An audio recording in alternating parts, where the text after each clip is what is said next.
Good Monday evening, everybody. I'm KHOU 11 meteorologist Tim Pandajis, and the week ahead in Houston's weather is going to be a bit of an unsettled one, especially over the next few days.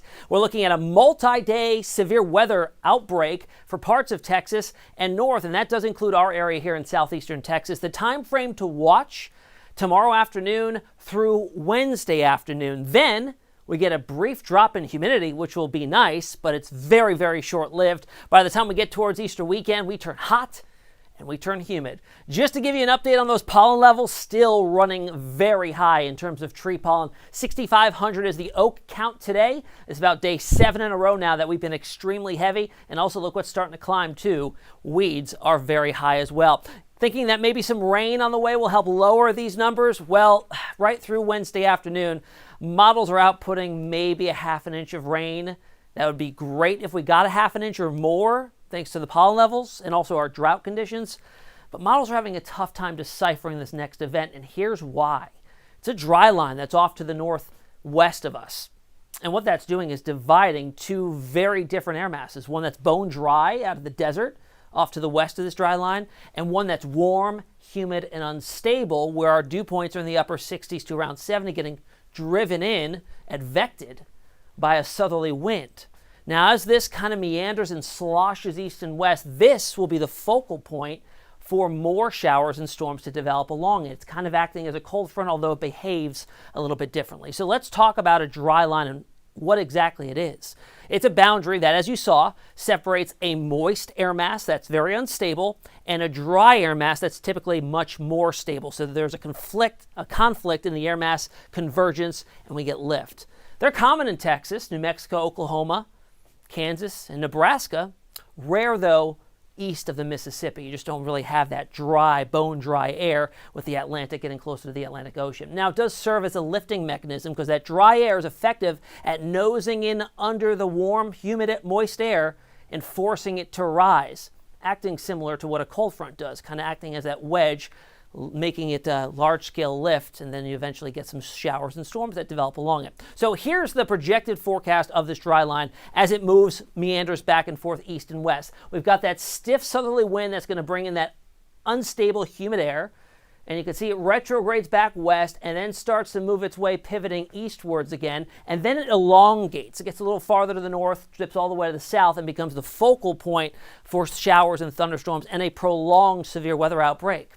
Now, as we get to Wednesday, late morning, early afternoon, the associated cold front with it diving in out of the Rockies, and this will give it that final last kick and push it offshore into the Gulf of Mexico, and then we get a brief respite of dry, somewhat cooler air as we head into the day on Thursday.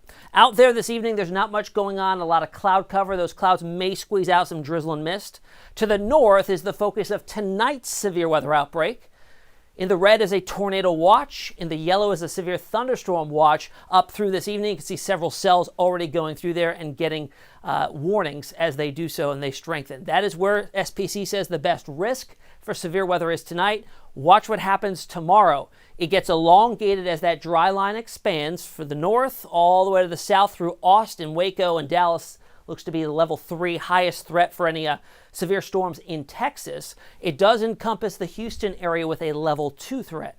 Then heading into the day on Wednesday, this slowly begins to push its way eastwards, and that level 3 expands significantly, includes a large portion of the Mississippi River Valley. Here's a close-up look of southeast Texas, Houston included in that level 2 threat for tomorrow afternoon into tomorrow night.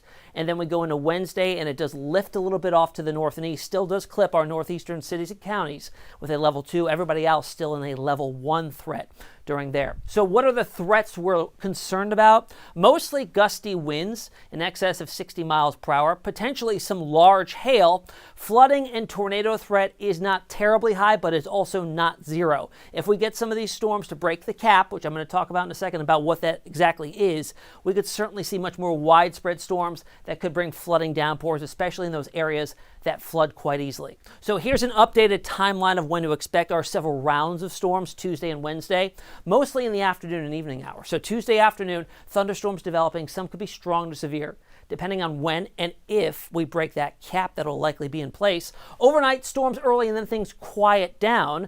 And initially Wednesday morning, we could have a spotty shower, but overall it's quiet. And then by Wednesday afternoon, as that cold front and dry line come through, we'll see another round of showers and storms likely. Here's how the models see things. Now, 2 o'clock tomorrow afternoon, our window seems to open up. Some of the models are depicting showers and storms developing at that point, and then things really quiet down once the sun sets. The line ramps up as it heads into Louisiana, but that's out of our area. Overnight, we're not dealing with very much out there. Wednesday morning, same sort of deal. And then there's the coordinated cold front dropping on through Wednesday afternoon, potentially with some showers and storms with it. But as you see here, models are not too keen on it being a big deal. I think models are having a very tough time of deciphering where the cap is, how strong it is. What the cap is basically a layer of warm, stable air aloft. Now, when you turn the daytime heating on, when the sun comes up, it starts to heat the air. It rises. Think of it as turning on the burner with a pot of water on the stove. Eventually, that pot boils, and you put the lid on the pot of water, and it stops the steam from escaping. That is exactly what this cap is doing. It's the lid on the atmosphere preventing convection from releasing.